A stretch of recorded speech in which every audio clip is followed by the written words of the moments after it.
Hello everyone, 12th standard, subject commerce, unit 4, chapter 11, topic factors influencing selection process.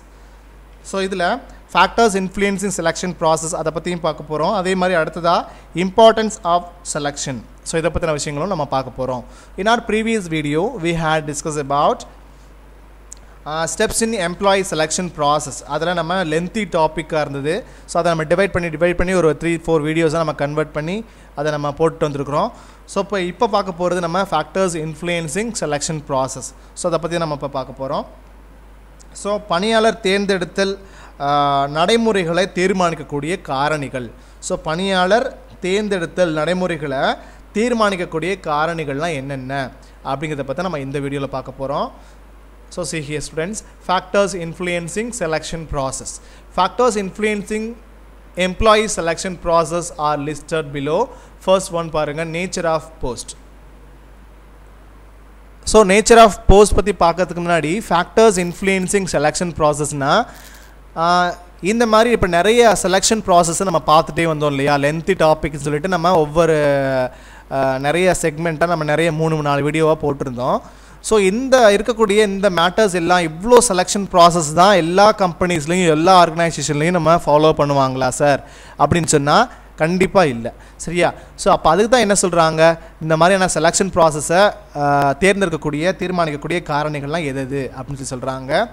So ஒவ்வொரு அந்தந்த ஆர்கனைசேஷனுக்கும் அந்தந்த particular ஜாப்புக்கும் தகுந்த மாதிரி இந்த செலெக்ஷன் ப்ராசஸ் வந்து என்ன ஆகும், லாங்கராகவோ அல்லது ஷார்ட்டராகவோ நம்ம என்ன பண்ணுவாங்க, கண்டிப்பாக அதனுடைய சேஞ்சஸ் கண்டிப்பாக இருக்கும். ஸோ அது எந்த மாதிரியான போஸ்ட்டு, ஸோ எந்த மாதிரியான கம்பெனி, எந்த மாதிரியான கேபிட்டல் ஸ்ட்ரக்சரை கொண்ட ஒரு நிறுவனம், ஸோ அதே மாதிரி எவ்வளோ நம்பர் ஆஃப் கேண்டிடேட்ஸ் வந்து அதில் வந்து இப்போ அப்பாயிண்ட் பண்ண போகிறாங்க, ஸோ எவ்வளோ வேக்கன்சிஸ் இருக்குது, ஸோ இந்த மாதிரி நிறைய விஷயங்களை கன்சிடர் பண்ணி தான் இந்த செலெக்ஷன் ப்ராசஸ் வந்து ரொம்ப லென்த்தியாக இருக்கிறதும் அல்லது ரொம்ப ஷார்ட்டாக நம்ம ரொம்ப ஈஸியாக வந்து செலெக்ஷன் பண்ணி முடிக்கிறதும் இருக்கிறது, புரியுதா? ஸோ அதான் இந்த ஃபேக்டர்ஸ் இன்ஃப்ளூயன்சிங் செலெக்ஷன் ப்ராசஸ் அப்படிங்கிறது. ஃபர்ஸ்ட் நம்ம பார்க்க போகிறது அதில் nature of post. The process of selection of employee varies according to type of personnel to the recruited. ஸோ இதில் என்ன சொல்ல வர்றாங்க, ப்ராசஸ் ஆஃப் செலெக்ஷன் வந்து எப்படிப்பட்டதாக இருக்கும்னு சொல்லி பார்த்தோன்னா ஒவ்வொரு அந்த போஸ்டிங்க்கும் தகுந்த மாதிரி என்ன ஆகுனா அதனுடைய ப்ராசஸ் வந்து மாறுபடும். ஸோ லைக் எப்படிலாம் ரெக்ரூட் பண்ணுறாங்க, என்ன மாதிரியான போஸ்ட்டுக்கு அவங்கள ரெக்ரூட் பண்ணுறாங்கிறத பொறுத்து அது என்ன மாதிரியான nature of post, nature of job அப்படிங்கிறது தகுந்த மாதிரி என்ன ஆகுனா அதனுடைய செலெக்ஷன் ப்ராசஸ் வந்து அதிகப்படியாகிறதும் ரொம்ப ஷார்ட்டாக முடிக்கிறதும் இருக்கிறத முதலே பார்த்துட்டோம். For instance selection process of probationary ஆஃபீஸர்னு சொல்லுவோம். ஸோ ப்ரொபேஷனரி ஆஃபீஸர் வந்து எங்கே இருப்பாங்கன்னா பேங்க்கில் இருப்பாங்க. So bank differs from that the selection of officer for Indian police service. So இப்போ ப்ரொஃபஷனரி ஆஃபீஸருக்கும் இந்தியன் போலீஸ் சர்வீஸுக்கும் என்ன இருக்குது, நிறைய டிஃப்ரென்சஸ் இருக்குது. ஸோ அவங்கள வந்து செலக்ட் பண்ணுறதுக்கான மெத்தட்ஸில் ஆகட்டும் அல்லது செலெக்ஷன் ப்ராசஸ் ஆகட்டும் நிறைய விதங்களில் என்ன ஆகும், சேஞ்சஸ் கண்டிப்பாக இருக்கும். ஏன் அப்படின்னு சொன்னால் ப்ரொபேஷனரி ஆஃபீஸர் ஆஃப் பேங்க் அவங்களுக்கு வந்து என்ன இருக்குன்னா அவங்களுக்கு தகுந்த மாதிரி நியூமரிக்கல் ஓரியன்டாக, அதே மாதிரி கால்குலேஷன் ஓரியன்டாக, பப்ளிக்கோட எப்படி ரிலேஷன் அவங்க வந்து எப்படி கம்யூனிகேட் பண்ணணும், இந்த மாதிரியான நிறைய அது சம்மந்தப்பட்ட ஒரு விஷயங்களை தான் என்ன பண்ணுவாங்க இந்த செலெக்ஷன் ப்ராசஸில் கொண்டு வருவாங்க. அதுவே இந்தியன் போலீஸ் சர்வீசஸ் இந்த மாதிரிலாம் இருக்குது அப்படின்னு சொல்லி பார்த்தோன்னா இவங்களுக்கு நிறைய விதத்தில், அதாவது முதல்ல பார்த்த மாதிரி எந்த அளவுக்கு ஸ்ட்ரெஸ் இன்டர்வியூ இந்த மாதிரிலாம் பார்த்தோம் இல்லையா, அதில் வந்து ஸ்ட்ரெஸ் இன்டர்வியூனா என்னது, அவங்கள வந்து கோபப்படுத்துகிற மாதிரி நிறைய கொஷின் எல்லாம் என்ன பண்ணுறது, இரிட்டேட் பண்ணுற மாதிரிலாம் கொஷினை கேட்குறது. ஸோ அதில் வந்து அவங்க எப்படி வந்து அவங்க வந்து பங்கு பெறுறாங்க, எந்த அளவுக்கு அவங்க அதை கரெக்டாக எடுத்துக்கிட்டு அவங்க அதுக்கு ஆன்சர் பண்ணுறாங்க அல்லது ரொம்ப கோவப்படுறாங்களா, ஷார்ட் டெம்பராக இருக்கிறாங்களா, ஸோ இந்த மாதிரி நிறைய விஷயங்களை கன்சிடர் பண்ணுறதுக்காக ஒவ்வொரு விதமான இன்டர்வியூ மெத்தட்ஸை நம்ம என்ன பண்ணுறோம், கையாளுறோம். ஸோ ஒவ்வொரு போஸ்ட்டுக்கு தகுந்த மாதிரி என்ன ஆகுது, அந்த நேச்சர் ஆஃப் போஸ்ட்டுக்கு தகுந்த மாதிரி அதோடைய செலெக்ஷன் ப்ராசஸ் வந்து அமையுது அப்படின்னு சொல்கிறாங்க. அடுத்து செகண்ட் ஒன்று பாருங்கள், number of candidates. So number of candidates அப்படின்னு சொன்னால் விண்ணப்பதாரர்களுடைய எண்ணிக்கையை பொறுத்து என்ன இருக்குது இந்த செலெக்ஷன் ப்ராசஸ் அமையுது. ஸோ லாங்கராகவோ ஷார்ட்டராகவோ அவங்களுடைய எண்ணிக்கையை பொறுத்தும் இருக்குது.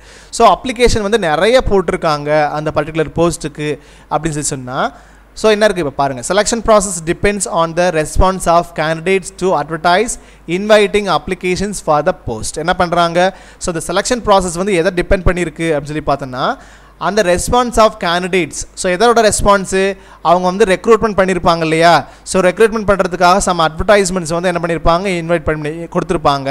அப்போ அட்வர்டைஸ்மெண்ட்ஸை பார்த்து எவ்வளோ பேர் வந்து இன்வைட் பண்ணியிருக்காங்க, அந்த அப்ளிகேஷன்ஸ் வந்து என்ன பண்ணியிருக்காங்க, அப்ளை பண்ணியிருக்காங்க அந்த போஸ்ட்டுக்கு அப்படிங்கிறது தான் என்ன இருக்குது, அதை பொறுத்து தான் அந்த செலெக்ஷன் ப்ராசஸ் வந்து கண்டிப்பாக அமையும். ஸோ அதிகப்படியான நம்பர்ஸில் அப்ளை பண்ணியிருந்தாங்கன்னா அதனுடைய செலெக்ஷன் ப்ராசஸ் வந்து ரொம்ப நீண்டபடியாக, இப்போ நம்ம முதல்லலாம் பார்த்த மாதிரி ஒவ்வொரு ஸ்டெப் பை ஸ்டெப் என்னாகும், அதிகப்படியான ப்ராசஸ் அங்கே இருக்கும். சரியா, அதுவே நம்பர் ஆஃப் கேண்டிடேட்ஸ் வந்து ரொம்ப கம்மியாக இருக்காங்க அப்படின்னு சொன்னால் ஓன்லி டேரக்ட் அந்த ஃபேஸ் டு ஃபேஸ் இன்டர்வியூ மூலியமாகவே ஈஸியாக அவங்கள டேரக்ட் இன்டர்வியூ கால் பண்ணி ஒரு சில மெத்தட்ஸை மட்டுமே ஃபாலோ பண்ணி என்ன பண்ணிடலாம், ஈஸியாக அவங்கள ஷார்ட் டைமில் அவங்கள ஈஸியாக செலக்ட் பண்ணிடலாம். For instance the clerical and other physical jobs more candidate tend to apply. என்ன பண்ணுறாங்க, இந்த மாதிரியான எழுத்தர் பணி அல்லது சம் ஃபிசிக்கல் ஜாப்ஸ்னால் என்னது, உடல் உழைப்பை கொண்டு இருக்கக்கூடிய அந்த மாதிரியான ஜாப்ஸுக்கு அதிகப்படியான நபர்கள் வந்து என்ன பண்ணுவாங்க, கண்டிப்பாக அப்ளை பண்ணுவாங்க. ஏன்னா எல்லாருமே படிச்சுட்டு அது அந்த குவாலிஃபிகேஷன் ஓரியன்டாக வந்து மட்டுமே ஜாப் போகிறதில்ல, இந்த மாதிரினா ஃபிசிக்கல் ஜாப்ஸுக்கும் உடல் உழைப்பை செய்கிறதுக்கான ஒரு ஜாப்ஸ் சம்மந்தமாகவும் நிறைய பேர் வந்து என்ன பண்ணுவாங்க, அப்ளை பண்ணுவாங்க. ஸோ இந்த மாதிரியான கிளரிக்கல் அண்ட் ஃபிசிக்கல் ஜாப்ஸுக்கு அதிகப்படியான நபர்கள் வந்து என்ன பண்ணுவாங்க, அப்ளை பண்ணுவாங்க. Hence short listing needs to be done. கண்டிப்பாக இந்த டைமில் என்ன ஆகும், அவங்கள நிறைய பேர் அப்ளை பண்ணும்போது டைரெக்டாக கூப்பிட்டு இன்டர்வியூ பண்ணுறதுங்கிறது ரொம்ப கஷ்டம். ஸோ இந்த டைம் வேஸ்ட்டு, காஸ்ட் வேஸ்ட்டு இந்த மாதிரி இல்லையா. ஸோ அப்போ என்ன பண்ணணும், அவங்கள ஷார்ட் லிஸ்ட் பண்ணணும், அதுக்கு என்ன கண்டிப்பாக தேவைப்படும். அதே இப்போ selection process would be longer if the number of applicant is lesser and consequently selection process become shorter. So என்ன பண்ணுவாங்க, இந்த மாதிரி அதிகப்படியான நபர்கள் இருந்தாங்கன்னா அவங்கள ஷார்ட் லிஸ்ட் பண்ணுறதுக்காக சம் ப்ரிலிமினரி டெஸ்ட் ஆகட்டும் அல்லது ப்ரிலிமினரி எக்ஸாமினேஷன் ஆகட்டும், இந்த மாதிரி நிறைய விஷயங்கள் என்ன பண்ணுவாங்க பண்ணி அவங்கள ஷார்ட் லிஸ்ட் பண்ணி தான் என்ன பண்ணுவாங்க அடுத்த பிளேஸுக்கு கொண்டு போவாங்க. சரி, அதே மாதிரி நிறைய அதை நம்ம ஷார்ட் லிஸ்ட் பண்ணுறதுக்கு நிறைய மெத்தட் இருக்குது. ஸோ அவங்க ரெக்ரூட் பண்ணி அவங்க அப்ளிகேஷன் போட்டாங்கன்னா அந்த ஸ்க்ரூட்டனைஸ் பண்ணுறாங்க இல்லையா, யாரெல்லாம் வந்து அவங்க கேட்டிருக்கக்கூடிய தகவலுக்கு கரெக்டாக வந்து தகவல்களை கொடுத்துருக்குறாங்க, யாரெல்லாம் வந்து அந்த மேட்டர்ஸ் வந்து நிறைய வந்து மிஸ் பண்ணியிருக்கிறாங்க, பிளாங்காக விட்டுருக்காங்க. ஸோ இப்போ இதில் என்ன பண்ணிடுவாங்க, பாதி பேரை ஷார்ட் லிஸ்ட் பண்ணிடுவாங்க. யாரெல்லாம் ஒழுங்கான ப்ராப்பரான ஒரு தகவல்களை கொடுக்கலையோ அவங்களெல்லாம் என்ன பண்ணிடுவாங்க, அதுலேருந்து டெலீட் பண்ணிடுவாங்க. சரியா, ஸோ அவங்களெல்லாம் இந்த மாதிரி ரிமூவ் பண்ணிவிடுவாங்க. ஸோ மித்த கேண்டிடேட்ஸ் தான் என்ன பண்ணுவாங்க, இந்த மாதிரியான இன்டர்வியூஸ்க்கு அடுத்த ஸ்டெப்புக்கு டெஸ்ட் கண்டக்ட் பண்ணுறதுக்காக கால் பண்ணுவாங்க. சரியா, ஸோ அப்போது இந்த செலெக்ஷன் ப்ராசஸ் வந்து எதை பேஸ் பண்ணி அமையுது அப்படின்னு சொல்கிறாங்கன்னா, அதிகப்படியான நம்ம கேண்டிடேட்ஸ் வந்து அப்ளை பண்ணியிருக்கிறாங்க அப்படிங்கிற பர்பஸ் இந்த மாதிரியான நிறைய ப்ராசஸ் அங்கே இருக்கும் அப்படிங்கிறது அர்த்தம். அதே மாதிரி கம்மியான கேண்டிடேட்ஸ் தான் அப்ளை பண்ணியிருக்கிறாங்க அப்படின்னு சொன்னால் அங்கே இந்த மாதிரி அதிகப்படியான லென்த்தி ப்ராசஸ் வந்து கண்டிப்பாக இருக்காது அப்படின்னு சொல்கிறாங்க. தென் அடுத்ததாக செலெக்ஷன் பாலிசி அப்படின்னு சொன்னால் என்ன அப்படின்னு சொல்லி பார்த்தோன்னா, தேர்ந்தெடுத்தல் கொள்கை. ஸோ தேர்ந்தெடுக்கிறதுக்கு அவங்கள நிறைய கொள்கைகள் இருக்கும்.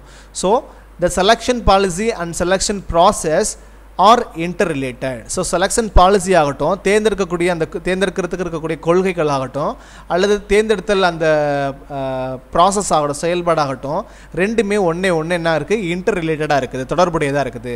For example, some organisations put in place tougher selection process involving several steps to identify the best fit while certain others organization just conduct straight interview. ஸோ இப்போ ஒரு சில ஆர்கனைசேஷனில் என்ன பண்ணுறாங்க அப்படின்னு சொல்லி பார்த்தோன்னா, அவங்கள செலக்ட் பண்ணுறதுக்கு அவங்கள பிளேஸ் பண்ணுறதுக்கு ரொம்ப டஃப் செலெக்ஷன் இருக்கும். ஏன்னா நிறைய பேர் இருப்பாங்க, அதில் நிறைய குவாலிஃபைடு பர்சன் கேண்டிடேட்ஸ் இருக்கிறம்போது அங்கே என்ன இருக்கும், அந்த செலெக்ஷன் பண்ணுறதுங்கிறது ரொம்ப கஷ்டமாக இருக்கும். அப்போ ப்ராசஸ் வந்து என்ன பண்ணுவாங்க, செவரல் ஸ்டெப்ஸாக என்ன பண்ணுவாங்க, அதை அதிகப்படுத்துவாங்க. ஸோ அதிகப்படியான நபர்கள் இருக்கிறாங்க, அவங்களுக்கு செலெக்ஷன் பண்ணுறதும் ரொம்ப டஃப்பாக இருக்குங்கிற பர்பஸ் அதில் ஒவ்வொரு டைப் ஆஃப் ஸ்டெப்ஸ் ஆகட்டும் அல்லது டைப்ஸ் ஆஃப் இன்டர்வியூஸில் ஆகட்டும், ஸோ இந்த மாதிரி ஒவ்வொன்றையும் கண்டக்ட் பண்ணி என்ன பண்ணுவாங்க, அவங்க நிறைய பேர் என்ன பண்ணிகிட்டே வருவாங்க, அதுலேருந்து குறைச்சிட்டே வருவாங்க, டிக்ரீஸ் பண்ணிகிட்டே வருவாங்க. ஸோ அப்படி லாஸ்ட்டாக ஃபைனல் வந்து மிஞ்சிறவங்கள தான் என்னது, யாரெல்லாம் அந்த போஸ்ட்டுக்கு ஃபிட்டான நபர், பெஸ்ட் ஃபிட் அப்படிங்கிறத நம்ம என்ன பண்ண முடியும், ஐடென்டிஃபை பண்ண முடியும். Certain other organisation just conduct straight interview. So ஒரு சில இந்த மாதிரி குறைந்த நபர்களாக இருக்கிறாங்க, அதிகப்படியான பர்சன்ஸ் இல்லை, அந்த கேண்டிடேட்ஸ் வந்து அப்ளை பண்ணல அப்படின்னு சொன்னால் அங்கே ஸ்ட்ரெயிட் இன்டர்வியூவாகவே என்ன பண்ணிடுவாங்க, கண்டக்ட் பண்ணி அவங்கள பிளேஸ்மெண்ட் பண்ணிடுவாங்க. And thus cutting short and selection procedure என்ன பண்ணுறாங்க, இதான் கட்டிங் ஷார்ட்னது ரொம்ப ஷார்ட் பேசிஸில் இன்டர்வியூ கண்டக்ட் பண்ணி அவங்களுடைய திறமையை எஃபிஷியண்ட்டாக நம்ம அவங்களுடைய இன்டர்வியூ மூலியமாகவே நம்ம தெரிஞ்சுட்டு அவங்களே ஷார்ட்டாக ஃபிட்டான பர்சனாக இருந்தாங்கன்னா அவங்கள கரெக்டாக நீட்டாக என்ன பண்ணிடுறது, அந்த பொசிஷனுக்கு அந்த ஜாபுக்கு ப்ளேஸ் பண்ணிடுறது. ஓகேவா? ஸோ எப்படி வந்து இன்ஃப்ளூயன்ஸ் ஆகுது இந்த செலெக்ஷன் ப்ராசஸ் அப்படிங்கிறத பொறுத்து. ஸோ இந்த கொள்கைகளை பேஸ் பண்ணி என்ன இருக்குது, அந்த ப்ராசஸ் வந்து செவரல் ஸ்டெப்ஸ் ஆகணுமா அல்லது ரொம்ப ஷார்ட்டாக வந்து அந்த இன்டர்வியூவை கண்டக்ட் பண்ணணுமா அப்படிங்கிறது பாலிசியை பொறுத்தும் இருக்குது. அந்த செலெக்ஷன் பாலிசி இருக்கு இல்லையா, ஸோ எப்படி வந்து தேர்ந்தெடுக்கக்கூடிய கொள்கை இருக்குது அப்படிங்கிறத பொறுத்தும் அதனுடைய ப்ராசஸ் லென்த்தியாக வேணுமா அல்லது ஷார்ட்டாக வேணுமாங்கிறது டிசைட் ஆகுது. அதே மாதிரி cost factor or budget. So அந்த ஆர்கனைசேஷன் வந்து காஸ்ட் ஃபேக்டர் எப்படி பார்க்குறாங்க, ஸோ இந்த இன்டர்வியூ கண்டக்ட் பண்ணுறதுக்கு அதிகப்படியான பட்ஜெட் ஒதுக்குறாங்களா அல்லது லோ பட்ஜெட் தான் இருக்குதா, ஸோ அல்லது மீடியமாக இருக்கா அப்படிங்கிறத பச்சு தான் என்ன பண்ண முடியும், அவங்களுடைய அந்த செலெக்ஷன் ப்ராசஸ் வந்து ரொம்ப லென்த்தியாக கொண்டுட்டு போகணுமா அல்லது ரொம்ப ஷார்ட்டாக முடிச்சுட்டு அவங்கள செலக்ட் பண்ணிடலாமா அப்படிங்கிறது என்ன இருக்குது முடிவாகுது. So longer selection process entitle higher cost. என்ன பண்ணுறாங்க, இந்த மாதிரி லாங்கர் செலெக்ஷன் ப்ராசஸ் வச்சுருந்தோம் அப்படின்னு சொன்னால் கண்டிப்பாக ஹையர் காஸ்ட் வந்து என்ன ஆகும், அதிகப்படியான செலவு ஆகும். Hence organisations which cannot afford to spend large resource tend to short and selection process. என்ன பண்ணலாம், அதிகப்படியாக வந்து அந்த கம்பெனி வந்து செலவு பண்ணுறதுக்கு விரும்பலை இந்த செலெக்ஷன் ப்ராசஸ்க்கு அப்படின்னு சொன்னால் லார்ஜர் ரெசோர்ஸ் வந்து செலவு பண்ணுறதுக்கு அவங்க விரும்பலை. அப்படிங்கும்போது அதில் இருக்கக்கூடிய அந்த செலெக்ஷன் ப்ராசஸை ஷார்ட் பண்ணிக்கிறது ரொம்ப கண்டிப்பாக முக்கியம். While organisation with sound financial condition, ஒரு ஆர்கனைசேஷன் வந்து அதிகப்படியான ஃபினான்ஷியல் பொசிஷனை கொண்டு இருக்குது, ஃபினான்ஷியல் கண்டிஷனை கொண்டு இருக்குது அப்படின்னு சொன்னால் அவங்க என்ன பண்ணலாம், can offer to adopt lengthier selection process. என்ன பண்ணலாம், அதிகப்படியான அந்த பெரிய ரொம்ப நிறைய ப்ராசஸை கண்டக்ட் பண்ணுறதுக்கு, இன்டர்வியூ ப்ராசஸை கண்டக்ட் பண்ணுறதுக்கு அல்லது செலெக்ஷன் ப்ராசஸை கண்டக்ட் பண்ணுறதுக்கு என்ன பண்ணலாம், அவங்க ஆஃபர் பண்ணலாம். சரியா? ஸோ இப்போ இந்த மாதிரி என்ன இருக்குது, காஸ்ட் ஃபேக்டரும் பட்ஜெட்டும் கூட என்ன ஆகுது, இந்த செலெக்ஷன் ப்ராசஸை டிசைட் பண்ணுறதுக்கு லென்த்தியராக பண்ணணுமா அல்லது ஷார்ட்டனாக பண்ணணுமாங்கிறத முடிவெடுக்கிறதுக்கு ஒரு காரணமாக இருக்குது. அதே மாதிரி ஃபிஃப்த் பாருங்கள், level of education qualification and experience and exposure. So level of education qualification and experience and exposure. So அவங்களுடைய கல்வி தகுதி, அனுபவம், அதனுடைய வெளிப்பாடு நிலை எப்படி இருக்குது, அதை பேஸ் பண்ணி என்ன இருக்குது அப்படின்னு சொல்லி பார்த்தோன்னா இந்த செலெக்ஷன் ப்ராசஸ் வந்து ஷார்ட்டனாகவும் அல்லது லென்த்தியாகவும் இருக்கிறதுங்கிறது கண்டிப்பாக இருக்குது அப்படின்னு சொல்கிறோம். The process of selection depends on the experience and educational qualification and exposure required for the post. என்ன பண்ணுறாங்க, அந்த போஸ்ட்டுக்கு தகுந்த எக்ஸ்பீரியன்ஸ் உள்ள கேண்டிடேட்ஸ் அப்ளை பண்ணியிருக்கிறாங்களா அல்லது அந்த எஜுகேஷன் குவாலிஃபிகேஷன்ஸ் வந்து சரியாக இருக்குதா, அதே மாதிரி அதுக்கு அந்த ப்ராக்டிக்கல் எக்ஸ்போஷர் எப்படி இருக்குது, அந்த ஒர்க்கில் அவங்களோட எக்ஸ்போஷர், இது எல்லாமே தேவையில்லை அந்த ஒரு பர்டிகுலர் போஸ்ட்டுக்கு. Like for example for the selection of finance officer and treasurer, legal adviser and designer, architecture and CEOs and scientist, chairman, இவங்கெல்லாம் என்னென்னா ஹையர் போஸ்ட்டாக இருப்பாங்க. ஸோ இதெல்லாம் அங்கே அதிகப்படியான உயர் மட்ட பணியாளர்களாக இருப்பாங்க இல்லையா. ஸோ இப்போ இவங்கெல்லாம் இந்த மாதிரியான தகுதியுடைய அந்த நபர்கள் வந்து பார்த்தோன்னா ரொம்ப கம்மியாக தான் இருப்பாங்க. சரியா? ஸோ இப்போ அதிகப்படியான இந்த மாதிரியான போஸ்ட்டுக்கெலாம் என்ன பண்ண மாட்டாங்க, அதிகப்படியான நம்பர்ஸில் அப்ளை பண்ண மாட்டாங்க கேண்டிடேட்ஸ். ஸோ இப்போ லோயர் நம்பராக தான் இருப்பாங்க இல்லை அப்ளை பண்ணக்கூடிய அந்த நபர்கள் வந்து. ஸோ இப்போ எதெல்லாம் பார்க்கணும் அதில் அப்படின்னு சொல்லி பார்த்தோன்னா கண்டிப்பாக அதில் எக்ஸ்பீரியன்ஸ் பார்ப்பாங்க, எஜுகேஷனல் குவாலிஃபிகேஷன்ஸ் பார்ப்பாங்க, சம் எக்ஸ்போஷர்ஸ் இருக்குது, என்னென்ன மாதிரியான ஒர்க் எக்ஸ்போசர்ஸ் இருக்குது அவங்களுக்கு அப்படிங்கிறத பார்ப்பாங்க. ஸோ இப்போ இதை பார்த்துட்டு என்ன பண்ணலாம், ஈஸியாக அதில் வந்து என்ன பண்ணலாம், ஷார்ட் வேலே உங்களுக்கு என்ன பண்ண முடியும், செலெக்ஷன் ப்ராசஸை பண்ண முடியும். So selection process is shorter as only few candidates compared the higher educational qualification and credentials. என்ன பண்ணுறாங்க, இந்த மாதிரி few peoples தான் என்ன பண்ணுவாங்க, இந்த மாதிரியான ஹையர் போஸ்ட்டுக்கு அப்ளை பண்ணக்கூடிய நபர்களாக இருப்பாங்க. ஏன்னா இது ஏற்கனவே முன்னாடி நிறைய கம்பெனியில் ஒர்க் பண்ணியிருக்கணும், அவங்களுக்கு ப்ரீவியஸ் எக்ஸ்பீரியன்ஸ் இருந்திருக்கணும். அதே மாதிரி எஜுகேஷனல் குவாலிஃபிகேஷன் அந்த பர்டிகுலர் போஸ்ட்டுக்கு தகுந்த மாதிரி எஜுகேஷனல் குவாலிஃபிகேஷன் இருக்கணும். அது எல்லார்ட்டையுமே இருந்துடுறதில்ல. அதே மாதிரி அவங்களுக்கு அந்த ஒர்க்கு பார்த்தினா ப்ராக்டிக்கல் எக்ஸ்போஷர் வந்து கண்டிப்பாக இருக்கணும். ஸோ இதுவும் எல்லார்ட்டையும் நிறைய பேர்கிட்ட இருந்துடுறதில்ல. அப்போ என்ன பண்ணுவாங்க, இந்த பர்டிகுலர் போஸ்ட்டுக்கு அதிகப்படியான நபர்கள் வந்து அப்ளை பண்ண முடியாது. ஸோ அந்த கம்மியாக இருக்கக்கூடிய அந்த ஷார்ட் அண்ட் பர்சன்ஸ் தான் என்ன பண்ணுவாங்க இதில் அப்ளை பண்ணுவாங்க. ஸோ அப்போ ஈஸியாக வந்து என்ன பண்ண முடியும் ஷார்ட் ப்ராசஸ் செலெக்ஷன் ப்ராசஸ்லேயே இந்த எம்ப்ளாயீஸை என்ன பண்ண முடியும் ஈஸியாக செலக்ட் பண்ண முடியும். ஸோ க்ரெடென்ஷியல்ஸ் மீன்ஸ் என்னதுன்னா இந்த எஜுகேஷனல் குவாலிஃபிகேஷன்ஸ் கொண்ட க்ரெடென்ஷியல்ஸ் மீன்ஸ் என்னது அவங்களுடைய அச்சீவ்மெண்ட்ஸ் என்ன, ஸோ அவங்களுடைய குவாலிஃபிகேஷன்ஸ் என்ன, ஸோ இந்த மாதிரியான இருக்கிற அதிகப்படியான குவாலிஃபிகேஷன்ஸையும் அதிகப்படியான அச்சீவ்மெண்ட்ஸையும் கொண்டிருக்கக்கூடிய அந்த பர்டிகுலர் பீப்புள்ஸ் தான் என்ன பண்ணுவாங்க இந்த பர்டிகுலர் போஸ்ட்டுக்கு அப்ளை பண்ணுவாங்க. சரியா எதுக்கெலாம்னு சொல்லிட்டு நம்ம நிறைய போஸ்ட் சொல்லியிருக்கிறோம். ஸோ இதெல்லாம் தான். ஸோ அடுத்ததாக பார்த்தோன்னா அடுத்து பார்க்க போகிறது importance of selection. So importance of selection அப்படின்னு சொன்னால் ஸோ பணி தேர்வினுடைய முக்கியத்துவம். ஸோ அந்த வேலையை வந்து நம்ம தேர்வு செய்கிறதுக்கான முக்கியத்துவம் என்னென்ன. ஸோ குட் டேலண்ட் என்ன பண்ணுறாங்க ஃபர்ஸ்ட் நம்ம என்ன இருக்கணும் அப்படின்னு சொல்லி பார்த்தோன்னா குட் டேலண்ட் இருக்கணும், நல்ல திறமை இருக்கணும் அவங்களுக்கு. So proper selection system enables the organisation to appoint talented persons for various activities and thereby leading to improved productivity and profitability of the organization. So இப்போ ஒரு குட் டேலண்ட் பர்சனாக இருந்தாங்க அப்படின்னு சொல்லி பார்த்தோன்னா அவங்க எப்படிப்பட்டவங்கள ப்ராப்பர் செலெக்ஷன் சிஸ்டம் எனேபிள்ஸ் த organisation ஒரு ப்ராப்பரான செலெக்ஷன் ப்ராசஸை கொண்டு செஞ்சு அவங்கள குட் டேலண்ட் இருக்கக்கூடிய அந்த நபரை வந்து நம்ம செலெக்ஷன் பண்ணணும்னா ஸோ அவங்க எப்படி அப்பாயிண்ட் பண்ணணும் அப்படின்னு சொன்னால் talented persons for various activities என்ன பண்ணுவாங்க இந்த அதிகப்படியான திறமை இருக்கக்கூடிய அந்த நபர் வந்து various activities and தேர்பை leading to improved productivity என்ன பண்ணுவாங்க எல்லா விதமான ஆக்டிவிட்டீஸும் அவங்களுக்கு பெஸ்ட்டாக கொடுப்பாங்க. அதே மாதிரி இம்ப்ரூவ்டு ப்ரொடக்டிவிட்டி ஸோ எந்த விதமான உற்பத்தி சம்மந்தப்பட்ட எந்த விதமான விஷயங்களையும் அவங்க அதிகப்படியான இம்ப்ரூவ்மெண்ட்ஸை கொண்டு வருவாங்க. அண்ட் ப்ராஃபிட்டபிலிட்டி அது மட்டும் இல்லாமல் லாபகரமான விஷயங்களையும் அவங்க செய்கிறதுக்கு நிறைய வாய்ப்புகள் இருக்குது. ஸோ இதில் அந்த பர்டிகுலர் ஆர்கனைசேஷனில் புரியுதா. ஸோ இப்போ இதுதான் செலெக்ஷனுடைய இம்பார்ட்டன்ஸ். ஸோ எப்படி வந்து அவங்கள செலெக்ஷன் பண்ணணும் எப்படிப்பட்ட நபர்களை செலெக்ஷன் பண்ணணும் அப்படிங்கிறது ரொம்ப ரொம்ப முக்கியம் இல்லையா. ஸோ அப்போ குட் டேலண்ட் கண்டிப்பாக அவங்ககிட்ட இருக்கணும். அதே மாதிரி அடுத்ததை நம்ம பார்க்க போனோம்னா பெட்டர் எஃபிஷியன்சி. ஸோ பெட்டர் எஃபிஷியன்சினா என்ன அவங்கக்கிட்ட இருக்கக்கூடிய சிறந்த திறன் அப்படின்னு சொல்லுவோம். Selection right person to the right job. முன்னாடி நான் சொல்லியிருக்கேன் இந்த பாயிண்ட்டை right person to the right job என்ன பண்ணணும் கரெக்டான வேலைக்கு கரெக்டான நபரை நம்ம என்ன பண்ணணும் செலக்ட் பண்ணணும். Is sure to produce better quality of work என்ன பண்ணுவாங்க இந்த மாதிரி கரெக்டான வேலைக்கு கரெக்டான நபர் நம்ம அமர்த்தும் போது பிளேஸ்மெண்ட் பண்ணும்போது அவங்க என்ன பண்ணுவாங்க ப்ரொடியூஸ் பெட்டர் குவாலிட்டி என்ன பண்ணுவாங்க நல்ல குவாலிட்டியான வேலையை கொடுப்பாங்க குவாலிட்டி ஆஃப் ஒர்க்கை என்ன பண்ணுவாங்க நமக்கு கொடுப்பாங்க. மே ஃபெசிலிட்டேட் ஃபாஸ்டர் அச்சீவ்மெண்ட் அதே மாதிரி எதை நமக்கு கொடுப்பாங்க அடுத்ததாக பார்த்தோன்னா ஃபாஸ்டர் அச்சீவ்மெண்ட்டை. So faster achievement of objectives. So நம்மளுடைய ஆர்கனைசேஷனில் இருக்கக்கூடிய கோல்ஸை ஃபாஸ்ட்டாக அச்சீவ் பண்ணுறதுக்கு இவங்க ரொம்ப ரொம்ப ஹெல்ப் பண்ணுவாங்க. எப்படிப்பட்ட நபரை தேர்ந்தெடுத்தா பெட்டர் எஃபிஷியன்சி கொண்ட அந்த நபரை தேர்ந்தெடுக்கும் போது இந்த மாதிரி ஃபாஸ்டர் அச்சீவ்மெண்ட்டை நம்ம அட்டைன் பண்ணுறதுக்கு நமக்கு ரொம்ப ரொம்ப ஹெல்ப்ஃபுல்லாக இருப்பாங்க.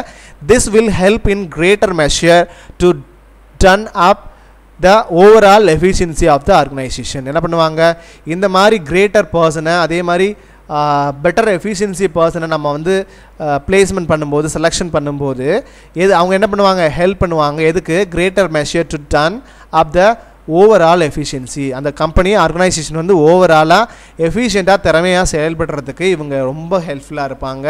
ஸோ செலெக்ஷன் பண்ணக்கூடிய அந்த பர்டிகுலர் பர்சன் வந்து கேண்டிடேட் வந்து எந்த அளவுக்கு டேலண்டடாகவும் பெட்டர் எஃபிஷியன்சி கொண்ட பீப்புளாகவும் இருக்கணுங்கிறது நமக்கு இதுலேருந்து தெரிய வருது இல்லையா. தென் அடுத்ததாக மூணாவது பார்க்க போனோம்னா reduced cost of training and development. Reduced cost of training and development. So இப்போ இந்த மாதிரி செலெக்ஷன் ப்ராசஸில் நம்ம கரெக்டான தகுதியுள்ள ஃபிட்டான பர்சனை நம்ம அந்த பர்டிகுலர் ஜாப்புக்கு செலக்ட் பண்ணிட்டோம் அப்படின்னு சொன்னால் அவங்களுக்கு ட்ரைனிங் அப்படிங்கிற விஷயங்கிறது அதிகப்படியாக தேவைப்படாது.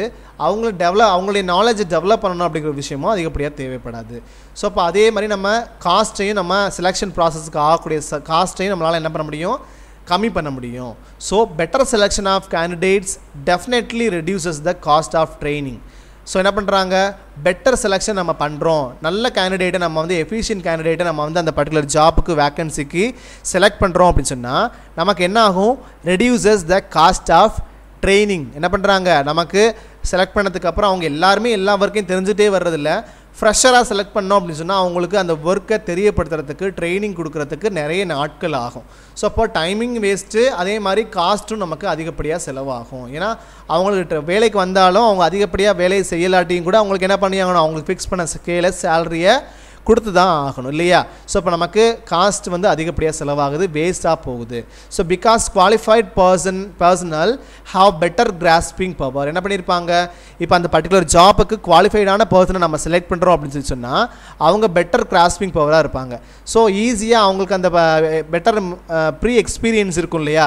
ஸோ அப்படி இருக்கும்போது அந்த மாதிரி எக்ஸ்பீரியன்ஸ் ஹேண்டை நம்ம வந்து செலக்ட் பண்ணும்போது, அல்லது அவங்களுக்கு ப்ராக்டிக்கல் எக்ஸ்போசரை கொண்டு அந்த பர்சனை நம்ம செலக்ட் பண்ணும்போது அவங்க ஈஸியாக ஒரு சில பெரிய பெரிய மேட்டர்ஸ் நம்ம சொல்லிக் கொடுத்தா கூட ஈஸியாக அவங்க சம்மந்தப்பட்ட விஷயங்களை புரிஞ்சுப்பாங்க.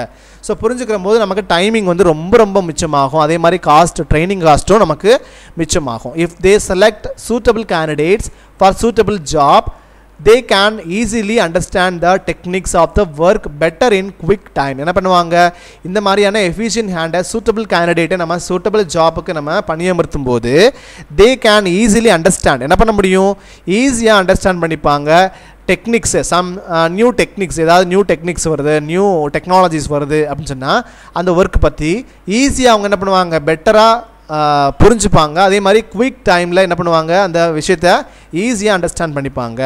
ஸோ ஃப்ரெஷராக இருந்தாங்க அப்படின்னு சொன்னால் என்ன பண்ண முடியாது, இவ்வளோ குவிக்காக இந்த ஒர்க்கையும் கற்றுட்டு அதில் இருக்கக்கூடிய நியூ டெக்னாலஜிஸ், டெக்னிக்ஸ் எல்லாம் கற்றுக்கிறவும் ரொம்ப கஷ்டமாக இருக்கும். ஸோ அதுவே எக்ஸ்பீரியன்ஸ் ஹேண்டாக ரைட் மேனை நம்ம ரைட் ஜாபுக்கு நம்ம செலக்ட் பண்ணிட்டோம் அப்படின்னு சொன்னால் ஈஸியாக நம்ம எல்லாத்தையும் தெரிய வச்சிடலாம். அவங்களுக்கு நமக்கு காஸ்ட்டும் டைமும் ரொம்ப மிச்சமாகும். Besides the organisation can develop different training programs for different persons on the basis of their individual differences, thus reducing the time and cost of training considerably. என்ன பண்ணுறாங்க, ஸோ இந்த மாதிரியான ப்ரோக்ராம்ஸ், டிஃப்ரெண்ட் ட்ரைனிங் ப்ரோக்ராம்ஸ் வந்து நம்ம conduct பண்ணியே ஆகணும். So conduct பண்ணும்போது நமக்கு என்ன இருக்குது, நிறைய விதத்தில் நமக்கு என்ன இருக்குது, ஒவ்வொரு ட்ரைனிங் கண்டக்ட் பண்ணும்போது என்ன பண்ணோம், அவங்களுடைய தகுதியும் திறமையும் நமக்கு என்ன ஆகிடும், தெரிய வந்துடும். ஸோ இப்போ நம்ம வந்து என்ன பண்ணலாம், அட்ஜஸ்ட்மெண்ட்டுக்காக பரவாயில்ல, ரெஃபரன்ஸ் பண்ணுறாங்க, அதுக்காக நம்ம எந்த ஒரு அனுபவமும் இல்லை, அந்த ஜாப் பற்றின ஒரு ஸ்கில் இல்லை, அவங்கள வந்து நம்ம திடீர்னு என்ன பண்ணுறான், சரி அட்ஜஸ்ட் பண்ணி அவங்கள ஓட்டிக்கலாம் அப்படிங்கிற மாதிரி பண்ணோம் அப்படின்னு சொன்னால் கண்டிப்பாக நமக்கு ப்ரொடக்டிவிட்டி ஆகட்டும், அந்த ஒரு பெஸ்ட்டு விஷயங்களாகட்டும், நிறைய விஷயங்கள் நமக்கு என்ன ஆகும், மிஸ் ஆகிடும். ஸோ இப்போ இந்த விஷயங்களை ஹானஸ்ட்டாகவும் நடந்துக்கணும், செலெக்ஷன் ப்ராசஸை ஒழுங்காக பண்ணணும் அப்படின்னு சொல்லி சொன்னால் அவங்க என்ன ஆகும், ஈஸியாக அவங்களுக்கு ப்ரொடக்டிவிட்டியிலேருந்து எல்லாமே அதிகப்படியாகும். ஸோ இந்த மாதிரியான டைமிங்கு, காஸ்ட் எல்லாம் அதிகப்படியாக செலவாகிறதுலேருந்து நம்ம மிச்சப்படுத்தலாம். ஸோ அடுத்து பாருங்கள், செலெக்ஷனில் ரொம்ப இம்பார்ட்டன்ட் எதுனா reduced turn over. So reduced turn over என்னது, கரெக்டான வேலையில் கரெக்டான நபரை நம்ம அமர்த்தும் போது கரெக்டாக எல்லா விதத்துலையுமே நம்ம என்ன பண்ணுறோம், அந்த வேலையும் நம்ம ஈஸியாக சொல்லி கொடுத்துட்றோம், அவங்களுக்கும் ஈஸியாக எக்ஸ்பீரியன்ஸ் பர்சனாக இருக்கிறாங்க, அவங்களுக்கு தேவையான ஃபெசிலிட்டிஸை ஈஸியாக செஞ்சு கொடுக்கும்போது இந்த ரெடியூஸ் டர்ன் ஓவர் சொல்லுவோம். அதாவது ஒரு கம்பெனிலேருந்து இன்னொரு கம்பெனிக்கு மாறிட்டே இருக்கிறது. ஸோ இந்த மாதிரியான விஷயங்கள் எல்லாம் நம்ம என்ன பண்ண முடியும், கரெக்டான ஃபிட்டான பர்சனை நம்ம வந்து செலக்ட் பண்ணுறோம் அப்படின்னு சொல்லி சொன்னால் அதுலேருந்து என்ன பண்ண முடியும், இந்த மாதிரியான ரெக்ரூட்மெண்ட் காஸ்ட்லாம் நம்மளால் கம்மி பண்ண முடியும். சரியா. ஸோ அப்போது மறுபடியும் அந்த வேலைக்கு, இந்த வேலையிலேருந்து இன்னொரு வேலைக்கு மாறுறாங்க அப்படின்னு சொன்னால் அவங்கள மறுபடியும் நம்ம என்ன பண்ணணும், ரெக்ரூட் பண்ணணும், அவங்கள இன்டர்வியூ கால்ஃபர் பண்ணணும். ஸோ அந்த மாதிரி நிறைய விஷயங்கள் என்ன பண்ணணும், அவங்களுக்கு அடுத்தடுத்த ஸ்டெப்ஸ் ப்ராசஸ்லாம் நிறைய நீடிட்டே போகும், காஸ்ட்டு டைம் எல்லாம் வேஸ்ட்டு. ஸோ அப்போ அதுக்கு தகுந்த மாதிரி ஃபெசிலிட்டிஸை கொடுத்து அவங்கள என்ன பண்ணுறோம், அந்த பர்டிகுலர் ஃபிட்டான பர்சன் நம்ம வேலைக்கு எடுக்கிறோம் அப்படின்னு சொன்னால் அந்த லேபர் டர்ன் ஓவருங்கிற அப்படிங்கிற விஷயம் நடக்காது. ஸோ அப்போது செலெக்ஷனில் ரொம்ப இம்பார்ட்டண்ட் இந்த மாதிரியான விஷயங்கள், பெனிஃபிட்ஸை செஞ்சு கொடுத்து என்ன பண்ணணும், this will in turn help the organisation to minimise recruitment cost. என்ன பண்ணலாம், இந்த மாதிரி நம்ம கரெக்டான பர்சனை நம்ம வந்து தேர்வு பண்ணிட்டோம், செலக்ட் பண்ணிட்டோம் அப்படின்னு சொன்னால் இந்த மாதிரியான ரெக்ரூட்மெண்ட் காஸ்ட்லேருந்து நம்ம மறுபடியும் ரெக்ரூட்மெண்ட் காஸ்ட் ஆகிறத நம்ம தவிர்க்கலாம். So job motivation. அடுத்ததா ஜாப் மோட்டிவேஷன்னா என்னது, ஜாப் மோட்டிவேஷன்னா வேலையை தூண்டக்கூடிய செயல்பாடு. So if the right person is selected for the right job, so கரெக்டான நபரை கரெக்டான வேலைக்கு நம்ம அமர்த்தும் போது it tends to motivate the person to work more effectively and efficiently. So கரெக்டான நபரை கரெக்டான வேலைக்கு நம்ம பணியமர்த்தும் போது அவங்க ரொம்ப திறமையாகவும் ரொம்ப கரெக்டாகவும் அந்த வேலையை செய்வாங்க. ஸோ அதன் மூலிமா ப்ரொடக்டிவிட்டி ஆகட்டும், அவங்களுடைய டைம் ஆகட்டும் எல்லாமே ரொம்ப மிச்சமாகும், நிறைய ப்ராஃபிட்டபிலிட்டியும் கிடைக்கும். They feel that their skills are properly used and they tend to contribute more attention to the job. So இந்த மாதிரி என்ன பண்ணுவாங்க, இந்த மாதிரி நம்ம மோட்டிவேட் பண்ணும்போது நிறைய விஷயங்களில் அந்த கம்பெனியில் செலெக்ஷன் பண்ணிவிட்டு என்ன பண்ணுவாங்க, ப்ராப்பராக அவங்களுக்கு நிறைய ஸ்கில்ஸோட ப்ராப்பர்லி யூஸ்ட் அவங்கள வந்து ப்ராப்பராக யூஸ் பண்ணும்போது they tend to contribute more attention to the job. So அவங்க கரெக்டாக அவங்கள வழி நடத்தும் போது என்ன பண்ணுவாங்க, அந்த பர்டிகுலர் ஜாபில் நிறைய கவனம் செலுத்துவாங்க. அவங்க எவ்வளோ அந்த எஃபிஷியன்ட் கொடுக்கணுமோ அந்த அளவுக்கு அவங்க கான்ட்ரிபியூட் பண்ணுறது தயாராக இருப்பாங்க.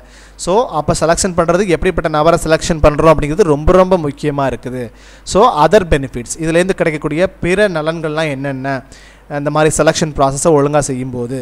So the proper selection of candidates reduce absenteeism. என்ன பண்ணுறாங்க, ப்ராப்பரான செலெக்ஷன் வந்து நம்ம செய்யும்போது அந்த பர்டிகுலர் கேண்டிடேட்ஸ் வந்து என்ன ஆக மாட்டாங்க, அப்சன்டீஸ் ஆக மாட்டாங்க.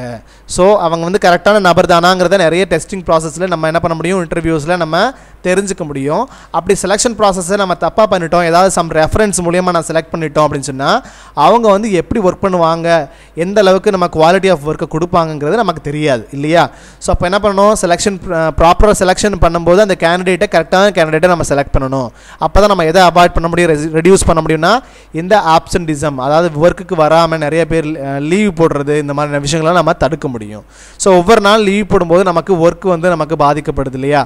ஸோ அதனால் நமக்கு ப்ராஃபிட் வந்து நம்ம கண்டிப்பாக குறையும், நம்மளுடைய வேலையும் சீக்கிரமாக செய்ய முடியாமல் நிறைய விஷயங்கள் ட்ராபேக்காக இருக்கும். They would pay better attention to their jobs and takes safety precautions on their own accord would minimise the accordance of work place accidents. அதே மாதிரி இந்த மாதிரியான நிறைய பெட்டர் அட்டென்ஷன் கொடுக்கணும். எதில் எல்லாம் சொல்லி பார்த்தோன்னா சேஃப்டி ப்ரிகாஷன்ஸ்லேயும் and occurrence of work place accidents. So ஆக்சிடென்ட்ஸ்லாம் அந்த ஒர்க் பிளேஸில் சம் மெஷினரிஸ் வந்து டைரக்ட் பண்ணும்போது இயக்கும்போதெல்லாம் ஏதாவது சேஃப்டி மெஷர்ஸ் இல்லாமல் அது செய்யக்கூடாது. ப்ராப்பரான சேஃப்டி மெஷர்ஸோட சேஃப்டி ப்ரிகாஷன்ஸோட அந்த ஒர்க்கை செய்யும்போது அதில் நிறைய நம்ம என்ன பண்ண முடியும், நம்ம பலன்களை பெற முடியும். அதுவே இந்த மாதிரி ப்ரிகாஷன்ஸ்லாம் எதுவும் எடுக்காமல் நம்ம செய்யும்போது நிறைய நமக்கு ட்ராபேக்ஸ் ஏற்படுறதுக்கு வாய்ப்பு இருக்குது. ஸோ அப்போ செலெக்ஷன் ப்ராசஸ் நம்ம பண்ணும்போது எப்படிப்பட்ட நபரை செலக்ட் பண்ணணும், எந்தெந்த மாதிரியான குவாலிஃபிகேஷன் எஃபிஷியன்ட் உள்ள நபரை தேர்ந்தெடுக்கணும், அதே மாதிரி என்னென்ன மாதிரியான அவங்களுக்கு ப்ரிகாஷன்ஸ் கொடுக்கணும், ஆக்சிடென்ட் நடக்காமல் எந்த மாதிரியான ப்ரிகாஷன்ஸ் எடுக்கணும் அப்படிங்கிற நிறைய விஷயங்கள் நம்ம ஃபாலோ பண்ணும்போது அந்த ஆர்கனைசேஷனுக்கு நிறைய பலன்கள் கிடைக்கிறதுக்கு வாய்ப்புகள் இருக்குது. ஸோ இந்த செலெக்ஷன் பண்ணும்போது நம்ம கவனிக்க வேண்டிய விஷயங்கள், இம்பார்ட்டன்ஸ், முக்கியத்துவங்கள்லாம் என்னென்ன அப்படிங்கிறத நம்ம பார்த்தோம். இதில் ஏதாவது டவுட்ஸ் இருந்துச்சுன்னா என்னோட நம்பருக்கு கால் பண்ணி கிளியர் பண்ணிக்கோங்க. அன்டில் தென் பாய் ஸ்டூடெண்ட்ஸ்.